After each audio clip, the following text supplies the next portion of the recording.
വഖദാ റബ്ബുക അല്ലാ തഅബുദൂ ഇല്ലാ ഇയ്യാഹ്. നിങ്ങൾ അല്ലാഹുവിനെ മാത്രം ആരാധിക്കുക, നിങ്ങൾ അല്ലാഹുവിനെ മാത്രം സുജൂദ് ചെയ്യുക, നിങ്ങളുടെ ഇബാദത്തുകൾ അല്ലാഹുവിന് വേണ്ടി മാത്രമാകുക, നിങ്ങളുടെ പ്രവർത്തനങ്ങൾ ഉടമസ്ഥനായ പടച്ചവന് വേണ്ടി മാത്രമാകുക, നിങ്ങളെ പടച്ചു പരിപാലിക്കുന്ന സൃഷ്ടാവായ പടച്ച റബ്ബിനെ നിങ്ങൾ ആരാധിക്കുക.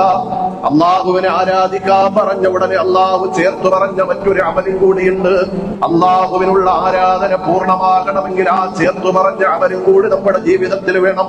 ആ അമലേതെന്നറിയോ? വബിൽ വാലിദൈനി ഇഹ്സാന. നിങ്ങൾ നിങ്ങളുടെ മാതാപിതാക്കൾക്ക് നന്മ ചെയ്യുക.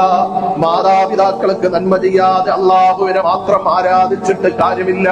അള്ളാഹുവിന്റെ ആരാധന പൂർണ്ണമാകണമെങ്കിൽ, ആരാധനയ്ക്ക് അള്ളാഹു പ്രതിഫലം നൽകണമെങ്കിൽ വബിൽ വാലിദൈനി ഇഹ്സാന, മാതാപിതാക്കൾക്ക് ഗുണം ചെയ്യണമെന്ന് അള്ളാഹുവിന്റെ ഖുർആൻ.